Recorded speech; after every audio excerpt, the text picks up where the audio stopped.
Ya, Laskar Kalau Fisabilillah itu sepengetahuan Anda ini bentukan siapa ini?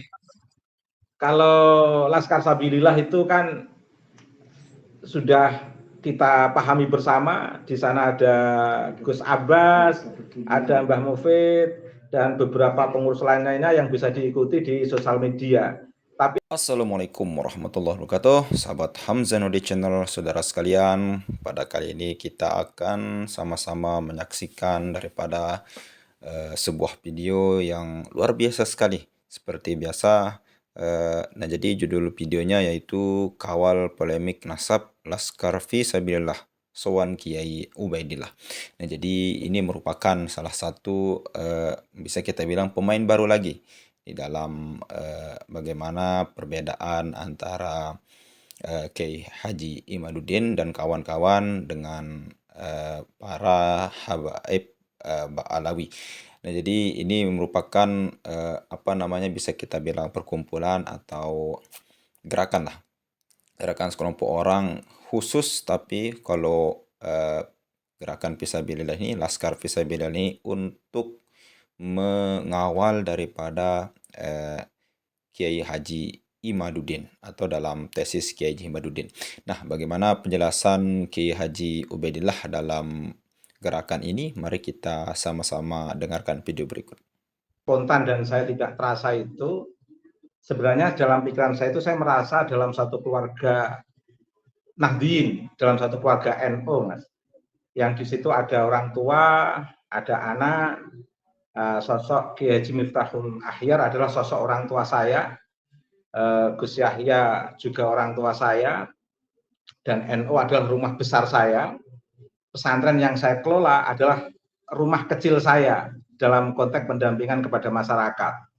Nah, saya merasa dalam satu rumah ini sedang ada perbedaan yang wajar, tetapi cukup menyentuh hati, sehingga sentuhan hati itu ingin saya ikatkan kembali dengan menyebut nama-nama tokoh yang juga tidak terlepas dari ketokohan yang juga masuk dalam memori para pemimpin kita di Nahdlatul Ulama. Semua nama yang saya sebutkan itu adalah tokoh-tokoh besar yang juga ada dalam hati beliau, Kiai Haji Miftahul Akhyar, juga dalam hati saya, juga ada dalam hati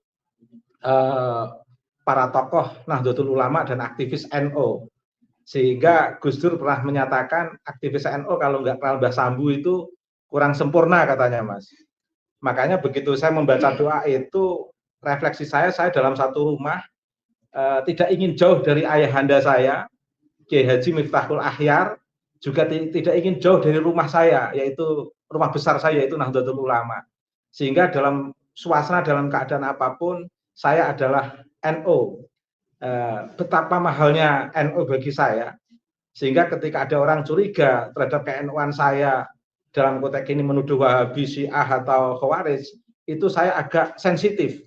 Karena NU bagi saya sangat berarti, Mas.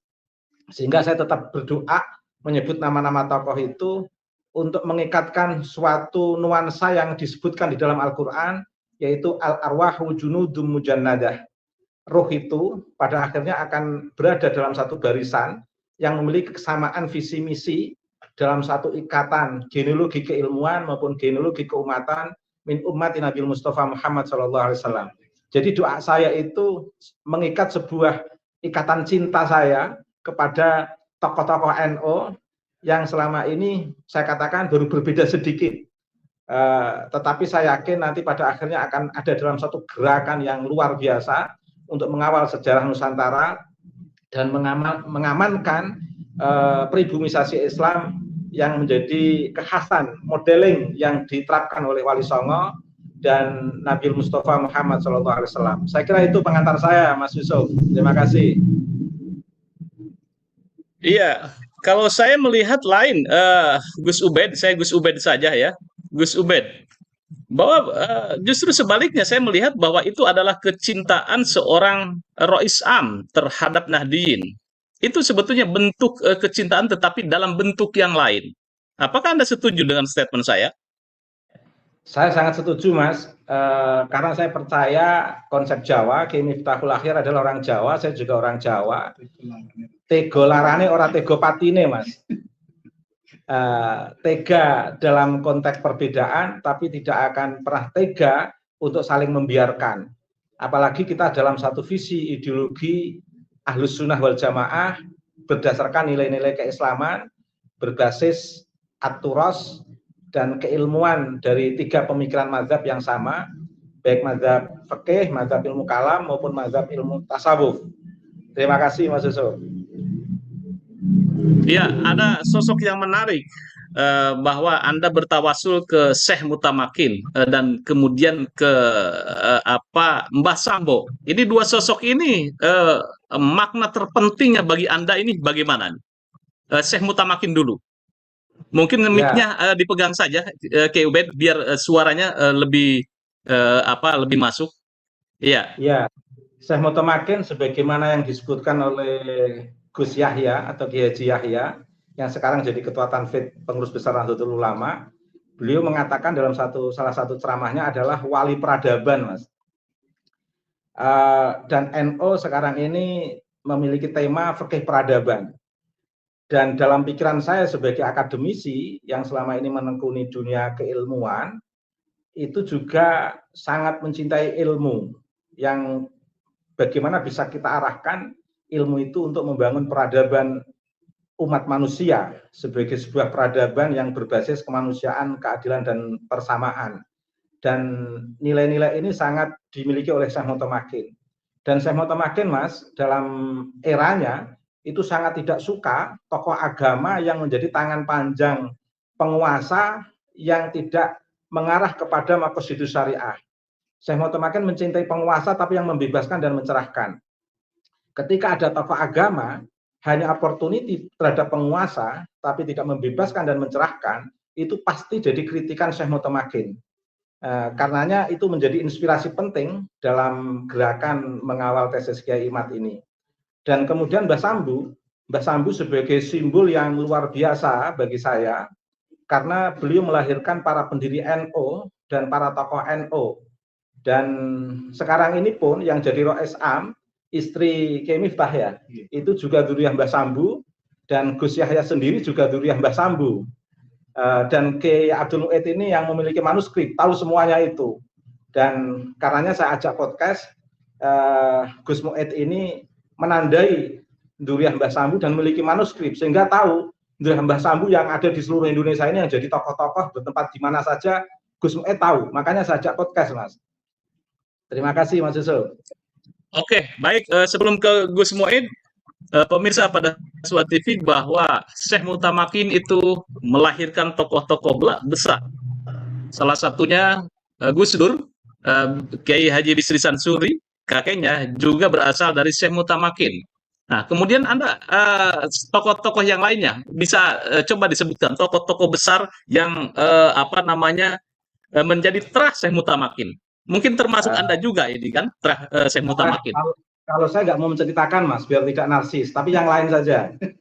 Misalnya Kiai Haji Abdullah Salam, ketika Gus Dur jadi presiden pertama kali yang disewani Gus Dur itu Kiai Abdullah Salam, Mbah Sahal Mahfud, Raden Asnawi Kudus, dan banyak tokoh-tokoh NU, termasuk Ulil Absar Abdallah, termasuk Gus Koyum juga, ibunya Gus Koyum.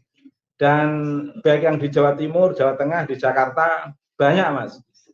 Termasuk setelah Syekh Mutamakin wafat, yang melanjutkan pesantren pertama di Kajen itu adalah Syekh Ismail bin Muhammad, yang kebetulan adalah buyut saya sendiri, yang melahirkan mbah saya, Mbah Munji, terus abah, dan kemudian sampai ke saya.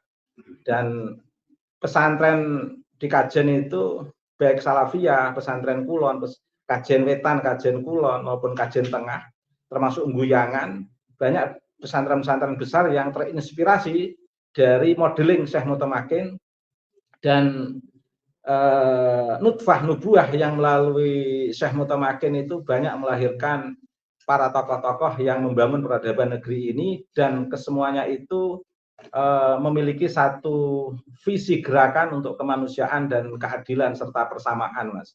Karenanya itu menginspirasi. Katakanlah saya sebagai santri di lingkungan Nahdlatul Ulama sangat tidak bisa meninggalkan inspirasi besar dari motivator besar modeling Wali Songo yang dilanjutkan oleh Syekh Mutamakin, dan secara keilmuan dilanjutkan oleh para ulama-ulama yang melahirkan tokoh-tokoh besar di lingkungan Nahdlatul Ulama dan yang melanjutkan pesantren di Nusantara ini, Mas. Terima kasih. Baik, pemirsa Presua TV, Syekh Mutamakin adalah waliullah yang menurunkan tokoh-tokoh besar seperti Gus Dur, Kiai Haji Samsudin Bisri, kemudian Gus Imin. Nah, ini juga sama nih sekarang Gus Imin masuk juga tuh kan ya. Terus kemudian Gus Ipul, Saifullah Yusuf juga dari situ, ya, dari Syekh Mutamakin. Jadi sepertinya Anda itu tawasulnya itu luar biasa. Berarti sebetulnya Anda itu berkerabat itu dengan Gus Dur, kemudian juga dengan Gus Ipul, ya, dan Caimin. Nah, kemudian ada Badiah Payumi. Nah, pemirsa, sedikit saja mereview bahwa Syekh Mutamakin adalah keturunan dari Joko Tingkir. Nah, dari Joko Tingkir itulah terah-terah besar di Indonesia dan tokoh-tokoh besar di Indonesia lahir. Maka saya tidak kaget ketika Anda berstatement kemudian bertawasul kepada Syekh Mutamakin dan Mbak Sambo itu menitikan air mata. Ini best moment kalau menurut saya. Saya pun terlambat. Begitu terharunya Anda, ya, mengucapkan sumpah atau tawasul terhadap orang-orang besar nenek leluhur Anda. Baik. Ada tanggapan? Baik, barangkali Gus Muid mau menyampaikan. Nah, oke. Saya langsung ini ke juriahnya Mbak Sambo. Ya, silakan. Bagaimana sih sebetulnya Mbak Sambo menurunkan tokoh-tokoh besar dan legacy atau peninggalan apa yang paling berkesan dan sampai sekarang bisa dinikmati oleh umat? Silakan, Gus Muid. Yang pertama, saya Abdul Muid dari keluarga Tuyuan, Mas Yusuf. Yang pertama dari Mbah Sambu itu adalah bukti bahwa syiarnya Islam di daerah Lasem yang menyebar sampai ke Jawa Timur dan Jawa Tengah secara umum itu kebanyakan adalah oleh mayoritas dari duriah beliau, termasuk pesantren-pesantren di Tebuireng, Tambak Beras. Suara Anda, Gus, kurang keras. Ini kenapa mic-nya ini, ya? Mic ya, tadi yang di Gus Ubed tadi. Ya. Nah, ya, oke. Ya.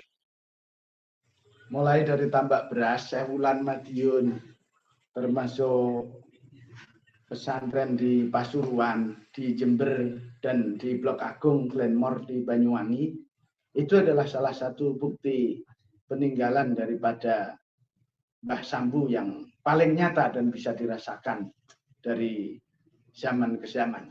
Jadi itu. Tapi yang ingin saya sampaikan di sini kepada Gus Ubed kemarin setelah ada pernyataan yang menurut saya itu ya namanya orang tua kita ya, kalau marah sama anaknya ya kita terima aja lah gitu. Tapi ya karena namanya ibarat Kiai Miftah itu orang tua, maksudnya Mas Yusuf. Karena orang tua kita sedang dalam tanda kutip ini dalam situasi yang mungkin nggak biasa, sehingga ya biasalah kalau mengeluarkan kalimat yang agak tajam itu. Tapi yang saya pahami pertama itu, apakah itu Mbah Sambu atau Mbah Ahmad Mutamakin ya, itu adalah untuk beliau menjadi besar itu mengalami tahapan ujian-ujian dalam syiarnya yang memang kadang berbenturan dengan kelompok mainstream agamawan pemerintah gitu ya.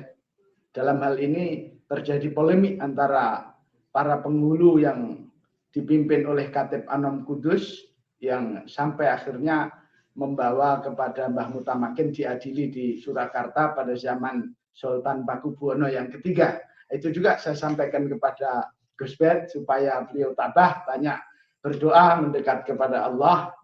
Kenapa? Karena untuk menguji emas itu pasti akan dilalui lewat pembakaran. Kira-kira seperti itu untuk ketokohan yang dapat kita ambil ibrahnya Oke. dari Mbah Mutamakin dan Mbah Sambu. Iya. Baik, saya langsung ke Gus Ubed. Gus Ubed, ini kan ada Laskar Sabilillah. Ini soal ke Anda. Katanya juga ingin memperkuat mengawal kajian Kiai Imad. Ini bisa direview nih. Kemudian kawan-kawan Sabilillah ya, Laskar Sabilillah itu berada di mana sekarang? Silakan. Sudah lewat Porodadi, Mas. Sudah lewat Blora, Mas. Ini mungkin sebentar lagi masuk. Ya, itu silaturahim biasa sebagaimana tradisi pesantren, Mas, tradisi NU untuk saling silaturahim, saling berbagi cerita, kisah, dan saling mengingatkan. Dan saya hanya paling obrolannya untuk saling menguatkan untuk terus berlangsung mengawal tesis demi tribunisasi Islam Wali Songo dan marwah Hasanah Nusantara dan makam-makam yang harus tetap dipertahankan, jangan sampai berbelok ke bani-bani yang lain. Kalau Bani Nusantara, Bani Jawi, biarlah tetap Bani Jawi, tanpa membenci siapapun, tetapi sejarah tetap harus kita luruskan. Target kita ke sana, Mas. Dan tentu yang paling penting adalah menguatkan satu kesadaran bahwa kita itu jangan mundur meskipun kita berbeda, meskipun berbeda jangan berpaling. Sehingga ada beberapa tokoh di NU yang berbeda dengan pandangan Kiai Imad, pandangan kita, itu wajar, Mas. Dari dulu NU itu besarnya karena perbedaan itu, Mas. Karena kalau ngersakake monggo nderekaken itu kan nggak enak, Mas. Yesmen itu sebenarnya tidak mencerdaskan dan tidak ada dalam tradisi kamus NU, Mas. Jadi kamus NU itu kamus yang menerima perbedaan. Mazhab 4 aja semuanya ada titik-titik perbedaan, Mas. Bahkan Imam Ghazali dengan meskipun ilmu kalamnya ikut Abu Hasan al-Asy'ari, dalam konteks kalam pun Imam Ghazali tidak sepenuhnya mengambil sifat Allah dari Abu Hasan al-Asy'ari. Lebih ringkas Imam Ghazali daripada Abu Hasan al-Asy'ari. Kemudian dalam konteks fikih pun Syafi'iyah, para pengikut Imam Syafi'i tidak semuanya sama, meskipun sama-sama dari Syafi'i.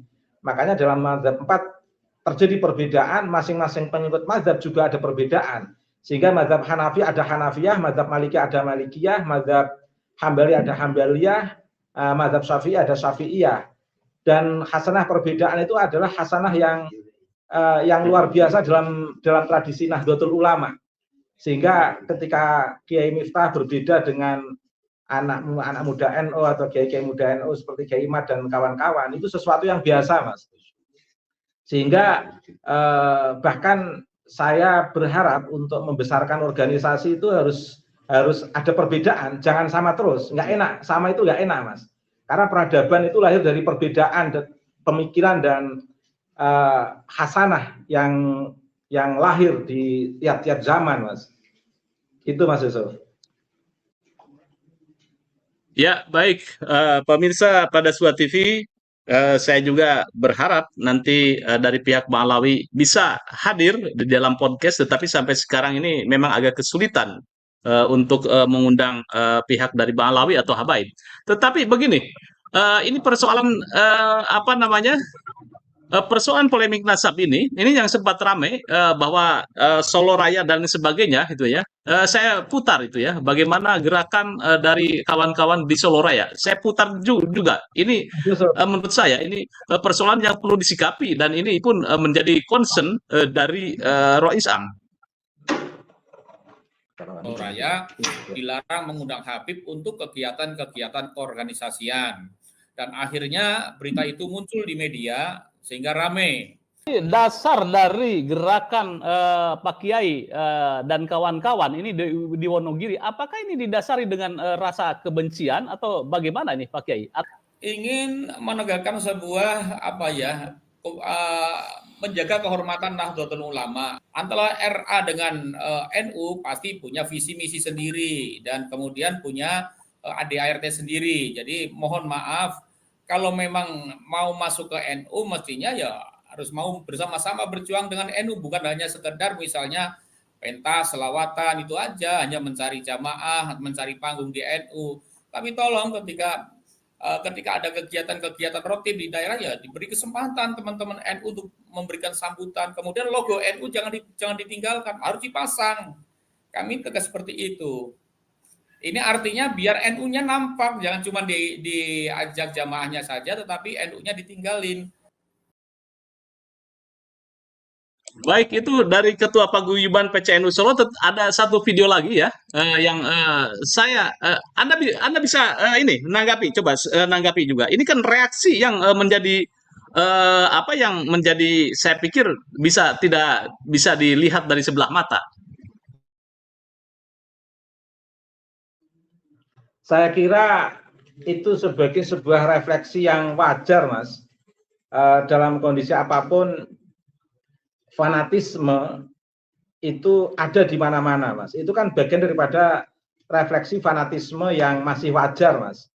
Namanya orang NU ya, bagaimana biar ideologi Ahlussunnah wal Jamaah An-Nahdliyah biar tetap terjaga, kemudian ada hal-hal yang privasi dalam sebuah komunitas, dan hal-hal yang harus dikembangkan dalam sebuah komunitas, ada yang harus dikomunikasikan keluar, dan harus ada yang dikomunikasikan ke dalam, itu sesuatu yang sangat wajar, Mas.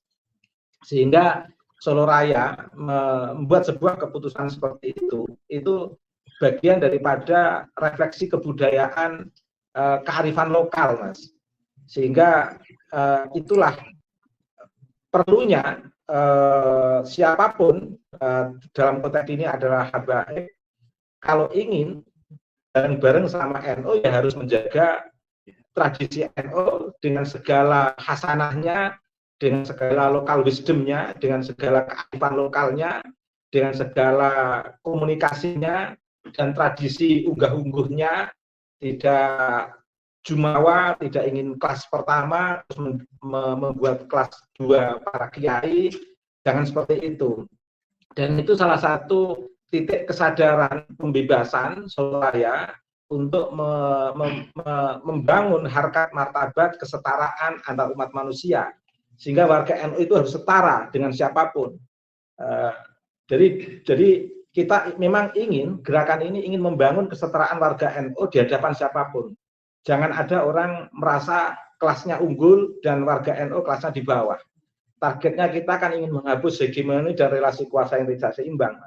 Dan gerakan Solo Raya, Wonogiri, Sragen, Jawa Barat, dan lain sebagainya, itu sebagai sebuah reaksi kemanusiaan yang sangat wajar untuk membangun sebuah kesetaraan, Mas. Dan itu sebuah keniscayaan yang harus dibangun oleh para aktivis NU untuk membangun kesetaraan seluruh umat dan warga NU. Makanya jangan sampai ada pemimpin NU tapi membiarkan warganya menjadi kelas kedua.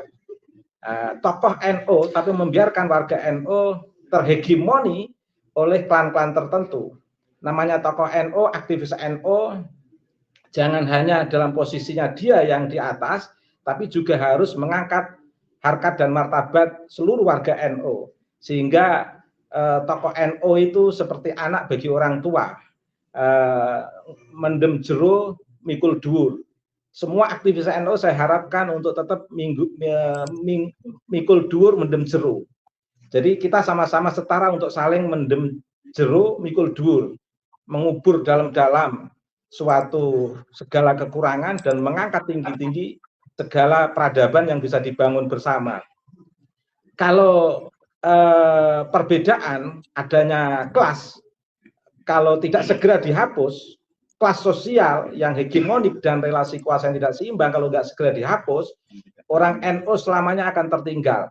Justru kita ingin merealisasikan fikih peradaban yang ingin dibangun NU, sehingga bagaimana NU ini tidak hanya memikirkan jaringan internasional, relasi antar elit penguasa di dunia ini, dan relasi kuasa antara elit di Indonesia ini, tapi juga perlu mempertimbangkan aspek-aspek pembebasan dan pencerahan di tengah warga NU Jangan sampai warga NU itu di kelas kedua di bawah habaib.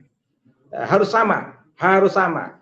Kan beberapa pernyataan yang disampaikan oleh beberapa habib yang menyatakan sepinter apapun seorang kiai, seorang ulama itu jangan ingin sama dengan habib, harus tetap di bawah habib. Itu pernyataan yang konyol, tidak benar. Kita ingin membangun kesetaraan. Sebagaimana kiai yang ingin membangun kesetaraan dengan santri. Sehingga santri kalau ada yang alim pun bisa jadi kiai. Sehingga bahkan kalau ada santri yang alim pun kiai tidak segan-segan untuk bertanya kepada santri. Ini kan relasi yang seimbang dan kesetaraan di pesantren itu kan sudah terbangun kuat, Mas. Memang santri kalau salaman sama kiai mencucuk tangan, tapi itu bukan dalam konteks hegemonik, itu dalam konteks etik, bukan dalam konteks hegemonik. Yang ingin kita hapus adalah sistem-sistem hegemoni yang diterapkan oleh Habib dan relasi kuasa yang tidak seimbang yang diterapkan oleh Habib. Membentuk kasta-kasta itu nggak suka kita. Nah, kita ingin Habib ingin di NU dan harus membangun kesetaraan seperti di NU, seperti yang dilakukan oleh Solo Raya itu, Mas. Terima kasih. Baik, saya lihat juga dari konsep yang dibawa ideologi habaib tidak ada kasta menurut saya, gitu ya. Karena memang bisa jadi itu bentuk penghormatan para muhibin terhadap habaib, bukan sebuah kelas sosial. Kan seperti itu, Ubed. Setuju dengan saya atau bagaimana? Tapi persoalannya menikmati, Mas. Mereka tidak, misalnya kalau ada kiai, ada santri mau mencium telapak kakinya kiai, pasti kiai marah. Jangan begitu, kaki kamu cium. Apaan itu? Pasti kalau kiai dicium kakinya begitu, Mas. Oke. Bahkan di beberapa pesantren NU ada santri membungkuk seperti sujud atau seperti ruku aja sudah di beberapa kiai sudah ditegur, Mas. Tapi kalau di lingkungan baik. bukan tidak. Ya, oke, baik. Itu mungkin kasuistik lah ya. Tetapi pada intinya kita kembali kepada kajian Nasab Kiai Imad. Kajian Nasab Kiai Imad ini menjadi sebuah gerakan sosial kalau menurut saya ya. Kemudian ada Laskar Sabilillah gitu ya, yang mengawal kajian Kiai Imad. Nah, ini saya pengen dengar tentang apa Laskar Sabilillah. Sebetulnya Laskar ini sepengetahuan Anda itu dibentuk seperti apa ini? Dan kawan-kawan Laskar Fisabilillah bagaimana? Kok belum bisa terkonek ini dengan podcast live kali ini? Mungkin karena di jalan persoalan sinyal itu mungkin, Mas. Mungkin di jalan dari persoalan sinyal di jalan di jalan itu. Baik. Ya. Ya, Laskar Fisabilillah itu sepengetahuan Anda ini bentukan siapa ini? Kalau Laskar Sabilillah itu kan sudah kita pahami bersama, di sana ada Gus Abbas, ada Mbah Mufid, dan beberapa pengurus lainnya yang bisa diikuti di sosial media. Tapi ada hal yang lebih penting yang ingin saya sampaikan di sini. Gerakan mereka itu bukan gerakan untuk membangun kebencian antar kelompok, Mas. Dan tidak dibayar, itu penting itu, Mas. Itu dari kesadaran. Itu kesadaran betul. Karena entitas kita karena entitas yang diganggu lah istilah Gus Mu'id ini. Basis tradisional kita diganggu. Basis tradisional yang diganggu, maka muncul Laskar Sabilillah. Dan itu bukan untuk membangun kebencian, tapi untuk menjaga pribumisasi Islam dan menjaga Hasanah Nusantara. Dan perlu diketahui, Mas, kemarin ini yang belum dipahami masyarakat. Mohon maaf ini sedikit nyinggung sedikit. Di pidato orang tua kita, ya Al-Mukarram Kiai Haji Miftahul Akhyar, kemarin kan seolah-olah diskursus nasab ini ada dua kelompok yang berseteru antara Dzurriyyah Wali Songo dan Bani Ba'alwi. Sebenarnya itu tidak, Mas. Di situ tidak ada konflik antar Dzurriyyah Wali Songo dan Bani Ba'alwi, itu tidak ada, Mas. Ini itu sebagai sebuah realitas gerakan masyarakat bawah yang ingin secara bersama-sama dengan kondisi kesadaran bersama untuk membangun kesetaraan, Mas, sebenarnya. Jadi tidak ada itu konflik Dzurriyyah Wali Songo dengan Bani Ba'alwi, itu tidak ada, Mas. Jadi tidak ada konflik antara dua dzurriyah, tidak ada. Kemarin kan sempat dipidatokan oleh Kiai Miftahul Akhyar. Bahkan Dzurriyyah Wali Songo juga tidak tahu menahu. Makanya saya juga minta kepada Bani Ba'alwi dari kalangan Habib di Indonesia untuk tidak perlu merasa ada konflik dengan Dzurriyyah Wali Songo. Kalau saya ini kan santrinya santrinya para kiai yang notabene Dzulkifli Wali Songo. Kalau saya ini kan orang biasa, Mas. Orang kecil saya ini. Masyarakat akar rumput yang membaca para kiai saya dari Dzulkifli Wali Songo, itu sebenarnya tidak ada suasana konflik dengan Bani Ba'alwi, tidak ada. Mereka itu semua baik-baik. Lah, munculnya diskursus nasab ini adalah titik kesadaran akademik ilmiah yang dikeluarkan oleh Kiai Imaduddin Utsman dan saintifik uji DNA yang dikeluarkan oleh Dr. Sugeng dan kajian filologi yang dikeluarkan oleh Prof. Manahem Ahli. Dan yang keempat, titik kesadaran masyarakat bawah grassroots untuk membangun kesetaraan di tengah perkembangan, di tengah kehidupan berbangsa dan bernegara, relasinya dengan komunitas habaib atau klan Ba'alawi. Ingin kesetaraan, jangan ada kebencian, tapi tetap harmoni di antara keduanya, Mas. Yang menjadi persoalan kan ketika yang sudah berada dalam merasa di kelas pertama ini merasa terganggu, terus kemudian memfitnah, mengkufurkan, melaknat, dan seolah-olah gerakan bawah yang ingin membangun kesetaraan ini kalau menolak itu seolah-olah akan masuk neraka dan lain sebagainya, itu kan yang nggak benar sebenarnya, Mas. Sebenarnya ini kan gerakan untuk membangun kesetaraan. Jadi tidak perlu ada pelaknat. Oke. Ya, oke. Saya cut di situ. Ada tudingan bahwa ini gerakannya menjurus kepada SARA ini. Ya, ini bagaimana Anda menanggapinya? Nanti mungkin juga Gus Muid juga bisa menanggapi. Silakan. Tidak benar, Mas. Tidak benar, karena kita ini tidak ada unsur kebencian, tidak membangun kebencian. Sebenarnya karena kejengkelan orang yang merasa terganggu, kelas sosial yang merasa tinggi itu, kemudian memfitnah dan lain sebagainya, itu mungkin dalil-dalil framing itu yang membangun sebuah wacana publik seolah-olah akan ada gerakan sosial yang mengarah kepada konflik, SARA dan lain sebagainya. Sebenarnya tidak ada, Mas. Sebenarnya nggak ada. Kalau diterima dengan baik, sebenarnya enak. Saya pengen sebenarnya habaib itu seperti guru-guru saya yang dari Dzulkifli Wali Songo. Mereka itu kan dikatakan tidak dzurriyyah Nabi kan nggak apa-apa, Mas. Dikatakan terputus juga nggak apa-apa. Wali Songo bahkan memarahi putra-putrinya yang ngaku-ngaku Dzulkifli Wali Songo. Jadi sudah saatnya Habib itu punya pikiran seperti para kiai di lingkungan warga Indonesia ini itu. Jadi jangan merasa paling cucu sendiri, jangan merasa paling unggul, jangan. Seperti kiai-kiai saja. Toh pada akhirnya yang paling menarik itu kan biasanya orang yang asli itu biasanya kan nggak terlalu kenceng-kenceng ngaku-ngaku, nggak terlalu baper. Biasanya yang nggak asli itu malah, makanya biar Habib itu kelihatan asli, jangan baper. Jadi kayak kiai-kiai kalau dikatakan nggak Dzulkifli Wali Songo kan nggak apa-apa, Mas. Saya pengen Habib-Habib itu juga begitu, kalau nggak dikatakan cucu Nabi nggak apa-apa, saya pengen begitu aja. Jadi jangan mamer-mamerkan nasab. Di Indonesia ini itu semua nama itu hanya satu, Kamto, Karto, Sutejo, Sukaryo. Tanpa nama bapak kan nikmat juga orang-orang Jawa itu, Mas. Jadi kalau di Jawa karena memang karena berbeda budaya antara Arab, Yaman gitu kan ya. Itu selalu mencantolkan bin dan lain sebagainya secara ini. Mungkin ini salah satu budaya juga yang sangat berbeda ya dengan orang-orang Jawa, termasuk orang Sunda gitu kan ya. Tidak terbiasa bin siapa. Tapi jangan dijadikan kelas unggul atau kelas Arya. Semuanya harus sama. Semuanya harus sama. Jangan ada kelas Arya dan lain sebagainya. Coba. Ya, saya kira sepakat bahwa tidak ada aristokrasi dalam Islam seperti yang dikritik oleh Bung Karno. Ketika 1938 ini juga muncul tentang bagaimana polemik habaib di situ muncul tahun 1934 sehingga Soekarno memberikan sebuah surat dalam buku Di Bawah Revolusi, ya, di bawah bendera revolusi. Itu memberikan sebuah statement bahwa saya meyakini ini kata Soekarno, tidak ada aristokrasi di dalam Islam. Baik, Gus Muid, ada akan menambahkan, silakan. Sebelumnya saya mohon izin juga, mungkin nggak bisa lama-lama karena ini kebetulan ada kawan dari Jakarta yang ngajak ke kajian, jadi saya mau menyampaikan aja terkait dengan beberapa hal.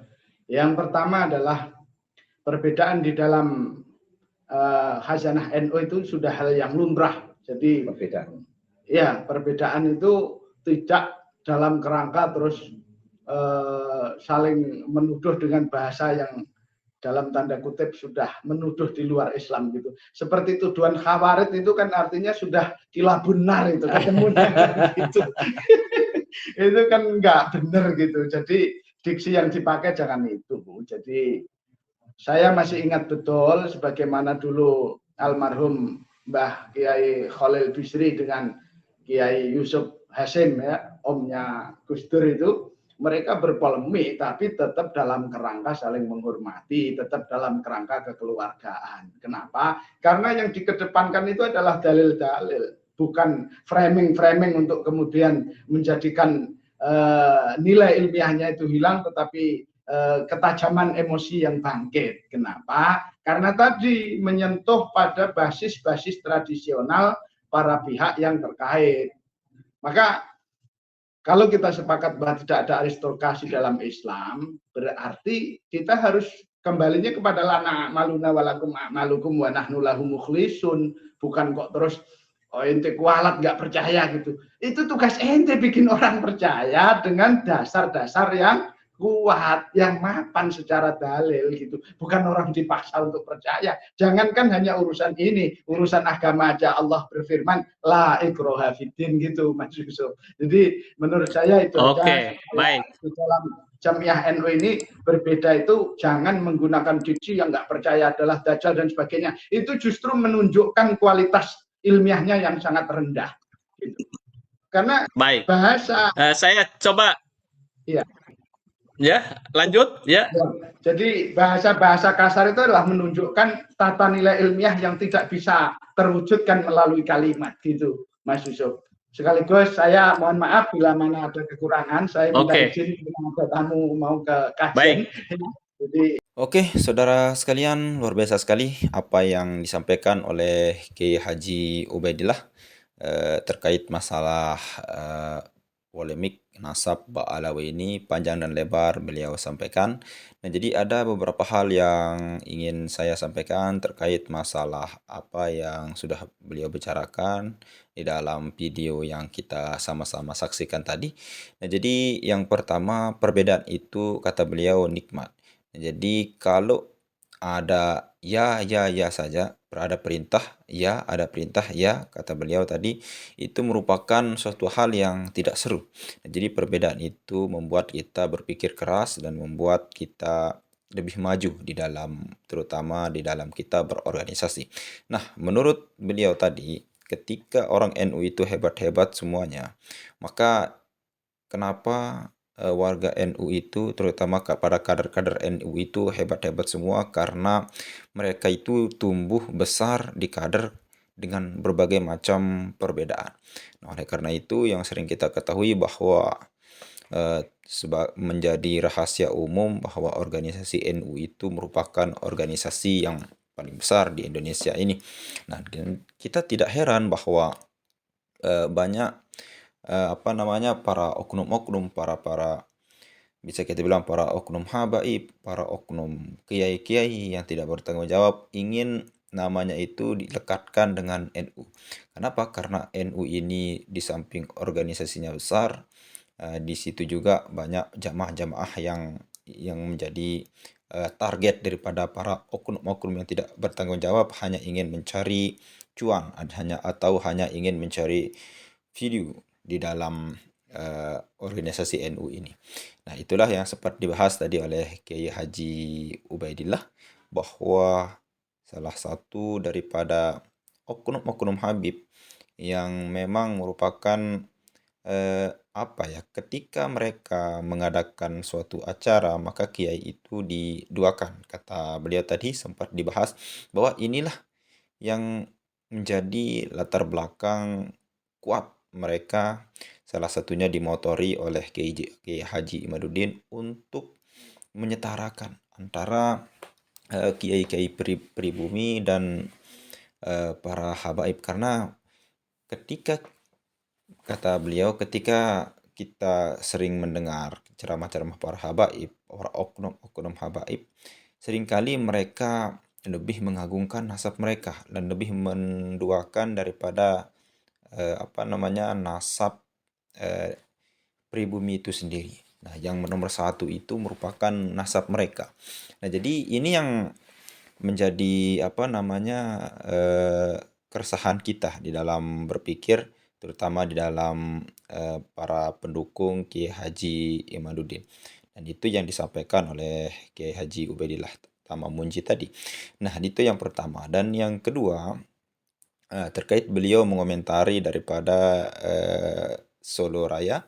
Nah, jadi yang melarang mengundang Habib.